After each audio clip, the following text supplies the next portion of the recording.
I'll have what she's having. I love relationships. I love romantic comedies. I love love. We don't know what Cinderella looked like because she's not real. Yes, they freaking got it. Really earn that happily ever after at the end. Change the writing. It's not that hard. Hello, all you hopeful romantics, and welcome to What She's Having, presented by Meet Cute, where a glass of rosé isn't required, but it's certainly encouraged. I'm your host, Ashley Eskew, and my guest today is Corey Ray, an activist, actress, model, producer, and writer who helps break social stigmas surrounding transgender women. In 2009, she started her transition from male to female at the age of 15, and the following year became the world's first openly transgender woman to win the title of Prom Queen, a journey which is currently being turned into a feature film. Corey is contagiously kind and genuinely interesting, and that is why it is my pleasure to introduce to you all Corey Ray. It's so nice to meet you. Likewise. Happy to be in touch with you and to meet you and be here. Thank you for having me. I read Queen as it was making the Hollywood rounds when I was working for Rachel and Terry. So I have been a huge fan of yours for a long time. That's so cool. It's always, I don't think I'll ever get used to hearing like someone's read my story like through the script. That's really cool. Well, it's a pretty wonderful one. Could you tell everyone about Queen? I'm dying to hear about it. Yeah, I'll jump right in. So Queen is the screenplay, which is now being produced into a feature film based on my high school transition story, as well as being the world's first openly transgender girl to win Prom Queen. It's about my relationships with the town that I grew up in, of course, with my family and my friends, and also with myself. And it's really the film, it will be the film, and is the script and the story that I always wanted growing up. I really always idolized those classic late 90s, even John Hughes 80s films, but late 90s and early 2000s prom stories where you see the typical blonde, pretty popular, cool, rich girl getting the crown and, whatever. And sometimes it's the underdog, but in any of those narratives, none of them had the experience of a transgender person. And growing up, I thought, the way to be validated or the way that I was going to be seen or accepted in the world was by being the pretty popular cool girl and the prom queen and cisgender. There was no representation for me. And that was hard on me growing up. And so the film is really for all the trans people that have come before me, for myself, and for the trans kids of tomorrow, that they can see that the trans girl can get the crown and maybe the guy and have a happy story with a supportive family and a supportive school system, because it can happen and it is happening now. So that's a little bit about Queen, and it's actually based off of my college admissions essay. I based a blog post on my college admissions essay. We based the script on the blog post. The film will be based off the script. So it's come a long way. So this has been your story to tell for a long time. Yeah. I read that you even put, was it your Facebook name or your Instagram name? You were Corey Prom Queen Ray throughout your high school experience. Why was specifically becoming prom queen so important to you? I think I just had already made such bold choices. Part of my being is just being a bold person and really doing what I want. That's what I did when I transitioned. I couldn't worry about what people were going to say. I couldn't worry about what the parents would do and calling my mom and telling her how dare she or any of those things, because why would I want to curve my life for anyone else? And so when I had already started to transition and I was growing out my hair, and at this point in the year, I was already probably wearing nail polish and a bra and mascara. People knew what was going on. And I thought, why not just run for prom queen? Literally, why not? What? I get no and I get rejected and that sucks. Okay. So I just did it. I literally put up a Facebook status at the time saying, vote for me for prom queen in homeroom tomorrow. and it got around and people did it, whether or not they did it to make fun of me as a joke or because they actually supported me. It got me, you know, the nomination. And then I think once I got the nomination, people were like, oh my God, like, this is crazy. So I think they voted for me based on me being nice to them or them making fun of me, like whatever it was, it got me to the nomination and got me to the crown. So I'm amazed how that one act of boldness has sort of shaped even your career and life from just one Facebook post, like you said. That's life, right? Like one move can really affect everything, like your whole world. I completely agree. And the fact that you gave yourself permission to do that, that boldness inside of you is so admirable to me. I'm kind of interested in this ideal of being a princess or a queen, just as women. What influences did you have early on that shaped that mindset? I think it's quite clear now that women have been conditioned to need a man, shining armor, all of that.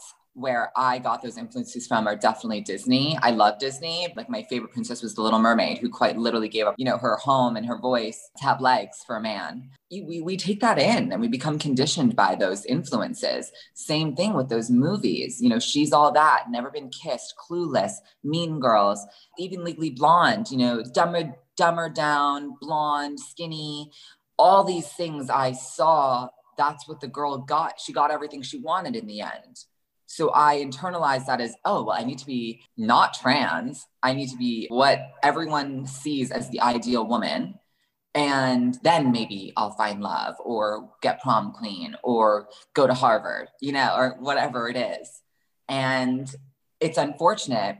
I mean, even Barbie, my whole world was Barbie. I asked for my mom for a Cinderella dress and Barbies at the age of 2, which is a very young age for a trans kid to start expressing themselves. It's not abnormal. It's quite normal between the ages of 2 and 4. But, you know, I knew what I wanted. And my mom was like, okay. And I have to say, like, going back to, you paid me a compliment earlier, which I'm not very good at receiving compliments, but you said something about my boldness. And it's really in part to my family. Like my mom was always my fiercest protector. So without that, I don't know if I would have been exactly me today, just because I knew there was that baseline of support, and the most important support being your mother. But I knew there was that baseline there, which helped me want to make those choices. And I knew, like, if my mom said it was okay for me to transition and wear her clothes, then it's going to be okay. Like, I don't care about you, you know? So I knew when I got these influences from Barbie and all that stuff, like, she gave those things to me. Not that it was bad, but like, then I started idolizing Barbie. I loved Disney. I loved all these movies. So yeah, and I do attribute a lot of that media to crafting who I am today. It's interesting because as a cisgendered woman, I feel like I had a very parallel experience. Yeah, it's all women. Yeah. I remember Barbies lining my walls with the Disney movie playing, and so much of what I was taking in, I'm still either rejecting or subliminally embracing every day. Interesting. With an audience to so many parents and children alike, specifically with Disney, what kind of story would you want them to start telling? I think Disney's actually been doing a fairly decent job recently in the past couple of years. Yeah, Moana is great. You know, we have some great movies out now. I love Moana. Yeah, but of course, I think that the trans, and this goes for binary trans people and for non-binary trans people, the narrative isn't there. And I think we're starting in Hollywood, which is where I believe most things start, to get to a place where we're telling those stories, but we're not. So I think for me, the simple answer is we start creating and we uplift those that are creating, and we buy from those that are creating. Like we buy my scripts, we buy someone who's trans, you know, their novel to turn into a film or their screenplay. And yeah, I think it really starts with the industry opening up and purchasing from us and hiring us, not just behind the scenes, but also in front of the scenes. People need to see actors of the LGBTQI plus experience and of the BIPOC community, of the AAPI community. You know, we need to see, like, one of the reasons why Crazy Rich Asians was such a phenomenal film. It was like the most Asians who are playing Asian roles in one film at a time. There was no whitewashing. Like, it was phenomenal. And we got to see like such a wonderful, happy story. Like we didn't really get that before. Like, we need these stories to be told so that other people can feel like they can connect to that.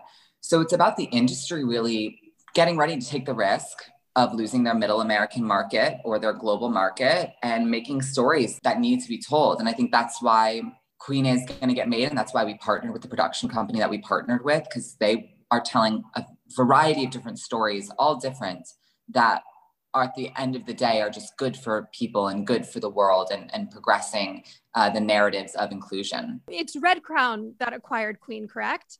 Yes, they did Beasts of No Nation. Like, it was really thought-provoking, and Honey Boy was thought-provoking in a much different way. You know, it's Shia LaBeouf's film about, Shia LaBeouf wrote it about his own life and then starred as his own father. And just very cool films. That was obviously about abuse and growing up as a child actor from a poor area. And yeah, they just make very different films, different in the sense of not all their films are the same type of thing. And that's exactly what I want from Hollywood. We already have enough of, you know, the pretty blonde stories. Why, you know, what's to say we can't have like the pretty Black girl story, the pretty Asian girl story? Like, where are these things? Like, what I think is so wonderful, but it was written by an Asian writer, is To All the Boys I've Loved Before. Like, that's a Asian actress in a lead role with an Asian American family and a white boy as like the lover, and also a Black boy as the other lover. And like, that's diverse. Like, that's cool. Where is that? Like, I want more of that, you know? I agree. I mean, I read or overheard at a party, who knows where I get my information at this point, but that they had to fight to keep that family Asian despite the source material. I love watching John Corbett and Lana Condor in that movie, and they're beautifully, you know, mixed family.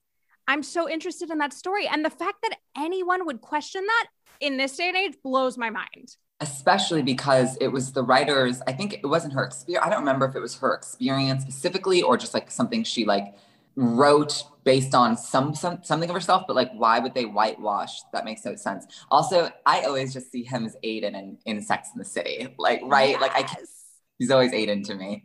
I have such a heart for Sex and the City. I read on CoreyRay.com, and you're allow me to reintroduce myself, that your first dream was actually to become Samantha Jones, who's Kim Cattrall's character from Sex and the City. Yes. What excited you about her? Good segue. That was the perfect segue. You know, Samantha is bold and does things for herself and is the most honest, genuine, and authentic character on that show. She's the one in that show that really knows herself, has a career, is not only just sexually explorative, but it's for her. She owns that and harnesses that power. And she was hot. And it's what attracted the career to me and attracted Samantha Jones to me. All of it, everything about her. And the fact that like, I also have quite the sexual sense of humor and am quite a sexual being, which I don't share very often on social media, but that I felt she was a bit of me. Well, feel free to let it fly in here if you'd like. Okay, will do. No, you know what? I loved that Samantha never apologized for herself. No. She would maybe make amends if she had wronged anyone, but she never apologized for who she was on the inside. We just saw her grow. And I think that was so incredibly empowering. I'm devastated she's not going to be in this new reboot. I know. It can't really be Sex and the City, but we'll see. We'll see. I would love to be cast as like a younger Samantha Jones in that series. Yes, I would love that. Yeah. I am predominantly interested in playing roles that are either cisgender or there's no storyline about them being cis or trans. Like, you know, it's not like said, like, yeah, I grew up with cis experience, or yeah, I grew up with trans experience. Just a role. I think for me as a new budding actress in the industry, because I haven't been acting for that long, for me, the dream roles are something like a Samantha Jones character or a James Bond girl, something where it is hot and fun and not have anything about my transness, so that when people see it, they're like, damn, she's hot, she's funny, or I loved her in that rom-com, or whatever, that, you know, whether it's an action or a rom-com or whatever, I want them to walk away and be like, oh, she's trans? Cool. Not about the sadness of being trans, or, you know, I want to really stick to fun roles. If it's a trans role, that's great. I still need to represent the community, but I am looking for more cisgender based roles or roles that have nothing to do at all with the background of how you grew up. I love that. And I think we need to start an online campaign right now for you to play the next Bond girl. I would love that. Well, you've said you want to be a sex symbol who demands respect. How are you currently pursuing that legacy? Did I write that in my first post? That's so funny. Sure did. Is that still true then? Maybe I should ask you. Absolutely. We are so quick to sexualize women, period. Even like, I don't know if you saw the Free Britney talk, but like that host who was like talking to Britney when she was 4, being like, can I be your boyfriend? I was like, dude, you're 85 years old. She's 7.5, if that. Like, it was wild. Like, we sexualize women. And once women are sexualized, we lose respect. Like, think of OnlyFans. Like, the second someone says they're on OnlyFans, we're like, ew, you're on OnlyFans. I lose respect for you. When someone's just trying to get the bag, they're just trying to get the money. I think Cardi B is someone interesting. Like, she's all about sex and somehow we still respect her. Well, what do you think needs to change in terms of our current gender dynamics for that to be a reality? Oh. I know, small question. There's so much that needs to change. I think of social media because it's the most accessible and it's what all generations are digesting. And we have a standard on social media that's starting to be broken of like women posting versus men posting as in their bodies, or men can post without makeup, but women can't feel comfortable. I do. Can't feel comfortable posting without makeup, or face tuning, or like Photoshop, which like I really pride myself on not doing, like things like that, which is fine, like to each their own. So I think it's about making sure that we like support these images, like also like with nudity, like men can be topless, women can't. Men who are heavy, like they have tits, they have bigger tits than I do. Why are their fin tits on Instagram? Ew. But you don't want to see my perky little titties? Like something's wrong with you because you're sexualizing it. You're sexualizing my perky little titties. Why can his be on Instagram? So it's just small things like that I think is going to be the best solution now. And then also film and TV. But social media is more shareable. It's more digestible. More people are on it. Not every single person's going to see the movie or the TV show, but a lot of people are going to see a reel or a video or a picture. And I think it's just about like us taking a stance and like posting without Photoshop, posting without Facetune, posting makeup, posting your tits, like do whatever you want and just demand respect at the same time. Probably easier said than done, but I don't know. I don't really have a solid answer for that, I suppose. I want to affirm you and say you did. I've never thought of social media as the outlet for change, but you're absolutely right. In addition to just having a wider audience, I'm thinking about the age that it reaches can be a lot younger. You know, if you're watching Breaking Bad, you're not necessarily going to get the 10 to 14-year-olds in there. And if we could make this grassroots change starting from a younger age. Well, that's what I meant about accessible. Like anyone, old or young, can get on it. And now they're like thinking about making an Instagram for kids. Everyone's on Instagram. Everyone's on TikTok. I'm curious, are there any leading ladies that you're wanting to emulate now? Ooh, always Blake Lively, always. Ooh, is it the Serena Vanderwoodson of it all, or yes. for real life? It's the Serena Vanderwoodson of it all, for sure, that got me, that hooked me in. But she's one of my style icons. I really have a lot of respect for Blake Lively for being that sexy, sophisticated woman who isn't all over social media, isn't doing the most. She lives a nice life. You can tell she's modest and genuine. She loves having babies and being married, and like, plus the fact that she always styles herself. She has a fantastic taste. So she's one of my icons for sure. So is, I love Cameron Diaz, who's not really in the spotlight as much anymore, but Cameron Diaz for me, especially like The Mask or Something About Mary or The Best Friend's Wedding.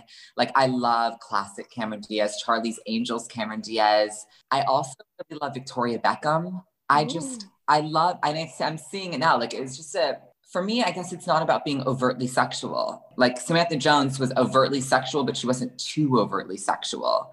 And I guess that's what does it for me. That's what I like. The Charlize Therons of the world. They take good roles. They don't take every role. They are modest people in real life. You know, they're not fame chasing or clout chasing. They're just being, and they're talented actresses, and they've got style and grace. And that's what I like. I really idolize golden age of Hollywood and real talent and real beauty and all of that. And all those women can really rock a pantsuit, like without a shirt underneath. Oh, yes, power. When you brought up Cameron Diaz, I'm thinking she was kind of one of those first beautiful blonde women that you were hitting on before that said, I'm also hysterically funny. Yes. And not afraid to just throw myself into any role and let people laugh at me. Yes. Exactly. She was funny. She was cool, but she also did action, but she did rom-coms. Like, she is such a wonderful example. And then look at her in real life. She's scandal-less. Like, there's no scandal about her. She's living her life. And I think that we think women can't be funny, or they can't be smart and beautiful and funny, all of those things. And I'm over here like, I think I'm the full package. Like, I don't know. So me too. I mean, do we really think women can't be funny, or have we been told women can't be funny? I think we as a society think because we have been told and conditioned. Thank you for that. Yeah. No, I completely agree with you. I think that's something I still continuously have to teach myself. We're all just going through this journey now. Like, we're definitely not at the end of it. We're all just starting to be woken up the past 5 years, but definitely the past like 2 or 3. We've been really waking up to all of this. And I think on the daily, we'll realize more and more things that we've been conditioned to think about ourselves. And for me, as a woman of trans experience, you know, walking, talking, gestures, fashion, hair, I mean, everything about you going through that transition experience, you feel you have to be woman. But like, what is woman? Why did I have to, you know, at one point I was going through vocal feminization therapy because people were like, oh, you'd be the most passable if you know, really worked on your voice. And I'm like, why? Like, this is just, it's my voice. Like, it is what it is. People either think it's sexy or they're like frightened by it. Like, it is what it is. Just like certain things that we've been conditioned as trans women and as women in general to be, so that we can feel validated or accepted, or like to get the guy. I think a lot about what we've been taught is that we need to be able to attract a man for protection and security and safety. But like, I'm not a caveman. I'm like a woman in 2021. Like, I can take care of myself and make my own money and get a security system, right? Yeah. Why do I need a man? I mean, I can think of some reasons, but... Well, Julianne Hough came on here. She was my first guest, and she told me it's not that I need a man, it's that I choose a man. And that's been sticking with me. It's not that like we can't have our partners and embrace our sexuality and embrace love in general. It's that we are empowered and choosing it. Yeah, I like that a lot. It's just because I want it. Like, that's just something I would like a handbag or something. I don't know. Well, you famously attended the Golden Globes in 2019 with Amber Heard, right? Oh, I did. Yes. How did that come about? Oh gosh. So classic LA story, working at a job I hated in hospitality. And I worked with Whitney Heard, who's Amber's sister. And I did not know that Amber was her sister, but Whit and I really got on, like we became really close, and saw a picture of Amber, knew of Amber or something through Whitney, and recognized her just from being Whitney's sister outside of the place that we worked at. And I was like, hey, you're Whit's sister. And Amber was like, wait, yeah. Like, it was, I think she was caught off guard by being called Whit's sister and not Amber Heard or something else. So it kind of bonded us. And Amber, I was writing an article about people taking fashion risks for award season. And Amber had just gone to the premiere of Aquaman in London wearing a vintage Versace swim cap and gown. And I texted her, I was like, hey, are you going to any award shows this season? She's like, yeah, I'm presenting at the Golden Globes. And I said, oh my God, can I interview you about what you're wearing? And she's like, I have a better idea. Why don't you be my date? Are you serious? She's like, yes, go to my house, go to my closet, pick out a dress, and come with me. It's Sunday. And this was Thursday or Friday. So you shopped Amber Heard's closet for your Golden Globes look? I did, which by the way is like a whole room that is a closet. But yeah, it was amazing. It was unbelievable. Her She's got the most incredible clothes. And I wore a custom Alice Temperley that she had made for her and from Temperley, London. And it was just an unreal experience, like really once in a lifetime, unreal experience. So yeah. Did you guys wear the swim caps or like leave No, them at home? no swim caps were had. But we did wear, we wore Time's Up ribbons. Me Too is of course very important to Amber. And yeah, we just had a really good time. It was really cool. And when women lift other women up. Yeah, that's the thing about her. I'll just say, like, I know there's a lot going on in the world with her, but I will just say, like, when she finds women that she's like, yes, like she does everything in her power to uplift them. And like, that's what really, I think, draws us to each other is we really believe in each other and want to uplift each other. And I agree with you. Like, what's going to make this new world go round is women standing up for each other and really fighting for each other. And I think a lot of the reason why women have had so much infighting or issues in the past is because we have been conditioned to compete for that security and safety, whether it's through a partner or whatever it may be. Like, there's just so much competition. I think that's the only thing really standing in the way of women really all supporting each other, because we don't all support each other really, but some do. I think sadly it's a learned skill as opposed to an inherent one. Like, kids love each other until they learn about what makes the other kid different and then gossip. Or they overhear their parents talking about the other parent. That's exactly and I say that because of my own experience being trans. I was happy to like play makeup and dress up with all my girlfriends. But when I'd get picked up and I'd have to hear my mom being told that I made the mom uncomfortable by playing dress up or playing with makeup with their daughter. Well, you've spoken a lot on how People magazine published a story about the journey of a transition that sparked your own realization about your identity. Can you share how trans representation in entertainment and media shaped your identity pre-transition? Yeah.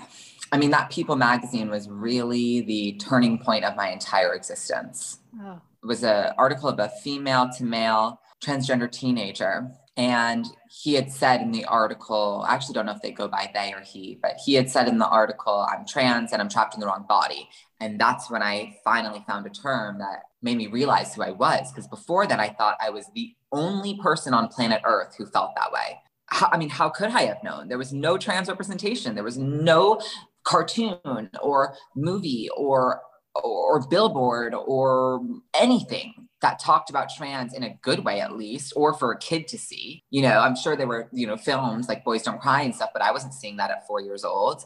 And so I didn't know that being trans was possible. And it weighed on me. Like, why wasn't I considered a girl? And all those things that you hear trans people talk about. And so the lack of representation affected who I was because I didn't know who I was. I felt like one thing, I was told I was another, but there was no way to describe that feeling. People told me I was gay. I didn't feel like what I thought of as gay is a guy liking another guy.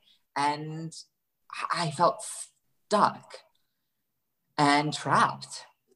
Not trapped in the sense of the wrong body, because I don't think that's the right verbiage or sentence anymore, but trapped in the sense of just, what am I? And I say I'm not trapped in the wrong body because like, I wasn't born in the wrong body. Like, I'm trans, like that's real. Like, that's not something made up. That's not something that I just decided to do because I wanted attention or I was afraid to be gay, like everyone said in high school. I'm trans. Trans people have been around since the beginning of time. There's actual facts of that. I'm not going anywhere. We're not going anywhere. So for me, not having that representation meant that we didn't exist. And to have a digestible trans narrative for children so that if they can identify who they are at a young age, their transition, their whole life will be not the easiest, but easier. And that's how the death rates and the depression rates and all of these suicide rates go down. Did that answer your question? 100%. Okay, good. I have some audience questions. Would you mind? Oh, no, not at all. Lorena in Idaho would like to know what other trans performers in the entertainment industry are creating work we should give our attention to. Oh, First and foremost, just because she's directing and everything else, is Janet Mock, who's the first trans woman, and I believe trans woman of color, to have a deal with Netflix. She is directing so much, obviously Pose and writing and all of that. Laverne Cox is always amazing. Disclosure Doc. If no one has seen Disclosure Doc on Netflix, it is the best documentary I've seen, not about what trans is, but how we've gotten the stereotypes and the stigmatizations of trans people through film and TV. Jazz Jennings is great. Gigi Gorgeous is amazing in the social media world. And my personal favorite trans icon, period, who's no longer with us, but her name was Christine Jorgensen. And it's a role I would love to play when I'm older. Christine Jorgensen was the first transgender celebrity in the 50s. She was in the army, went abroad to Europe, transitioned. Actually, mistakenly, all the reports said she was the first to have surgery, but she was not. Lily Ebb was. And she came back to the States and she was a total celebrity here. And she was on all the talk shows. She's had books and movies about her. And people don't really know about her. And she was the first transgender celebrity. And she just had a way about her and quick wits and a nice candor about her on talk shows when there was a lot of hosts who would say transphobic things, malicious or not. And I know she's not creating content, but I love people to know about her because I'm very passionate about her. And I don't know if I'm her reincarnated or something, but I just love Christine Jorgensen. Danny from Paducah would like to know, what is your personal favorite meet cute moment? I will say I am a meet cute queen. I have lots of them. My absolute favorite, because it was the most rewarding relationship-wise, was going into my senior year of college. I was walking through Penn Station, and kid my age leaning on a staircase in Penn Station. And he was waiting for a train and I was just coming off of one. And I looked in his eyes and I said, that's the best looking person I've ever seen in my entire life. He must have a girlfriend. And we just looked at each other and smiled. And I was walking through Penn Station and couldn't stop thinking about him. And so I went to a little police desk and asked for a pen and paper, wrote down my name and number, walked all the way through Penn Station, walked down the stairs, tapped him on the shoulder, handed him the piece of paper, smiled, said absolutely nothing, and walked away. And one other one that's really quick is another guy who meant a lot to me. I was volunteering for a Jewish camp or something, and I was putting up posters in my little small town that I grew up in. And I walked into a Starbucks and there was a guy who was having a meeting with a parent that I knew from our town and her kid. And he just was looking at me and I was looking at him, and I decided to just wait on the Starbucks line to see if his meeting would wrap up. And I could tell he was wrapping up his meeting for me. I go put up the bulletin board. By the time I'm done, the meeting is wrapped. He stands up and he goes, "Hi, I'm Andrew." And I was like, "Hi." And we just met and dated off and on for a year. And it was awesome. So those are my two favorite meet cutes. But yeah, that was a good question. I like that one. Yeah, but in both of those, you, going back to this boldness thing, you made those moments happen. You've got to go for it. You can't wait for things at all. I was never discovered as a model in a shopping mall, as much as I always, every time I went to a shopping mall, thought I would be discovered, and still do. Every time I walk through the Grove, I'm like, am I being discovered today? But, I don't. And those stories are very few and far between. The difference between people who are successful are the ones who do it and the ones who don't. So you just got to do it, right? It's so true. Dating and my own love stories have taught me a lot about how the world thinks and what people are afraid of. And it's not necessarily they're afraid of what they want. It's afraid of disappointing or fear of others, their family or their friends, specifically when dating a person of trans experience. It's taught me a lot about how people think. I'm quite lucky not only to have meet cutes, but I've fallen in love once. And at one time with that guy I met in the train station, and he never knew I was trans until a year after we broke up. It taught me that I could be loved for me, that someone could really genuinely like me and think that I'm adorable and beautiful and sexy and all these things and believe in me and want the best for me. And it brought out a very soft side of me. I'm a pretty harsh person, and it really brought a softness out of me being with him. And it made me feel like the girl I always wanted to be, because trans or cis, a lot of people will go in this world and never fall in love or have it be real. And I'm very lucky, especially as a woman of trans experience, to have experienced that. You've made it to the lightning round. Are you game? Okay. Would you rather be unknown or infamous? Infamous. What is one thing on your bucket list? Travel Italy top to bottom. Are you a night owl or an early bird? Night owl. Kate Hudson or Goldie Hawn? Oh, come on. Okay, Kate Hudson, just because of How to Lose a Guy in 10 Days. Biggest guilty pleasure?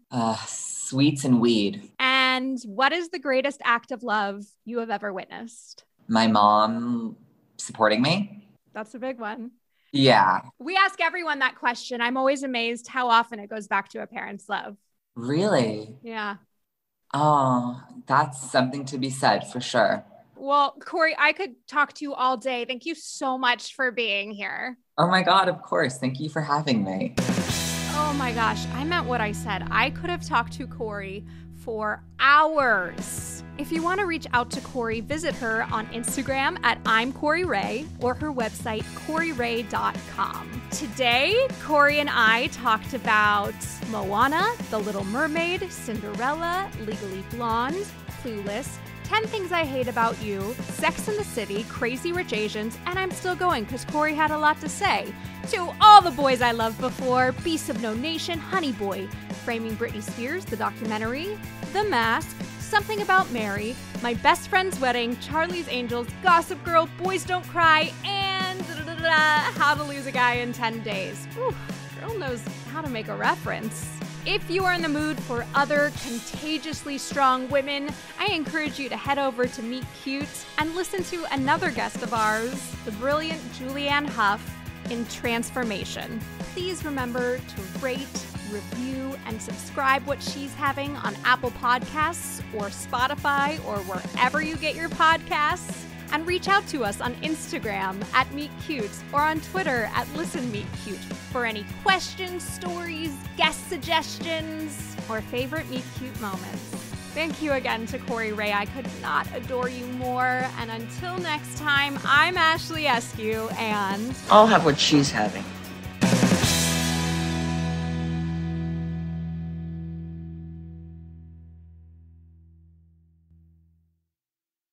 Hi, Meet Cuties. We're so excited to let you know that you can now binge our newest series, Influence, exclusively and ad-free on Wondery Plus. It's Meet Cute's modern adaptation of Jane Austen's Persuasion, and we know you're going to love it.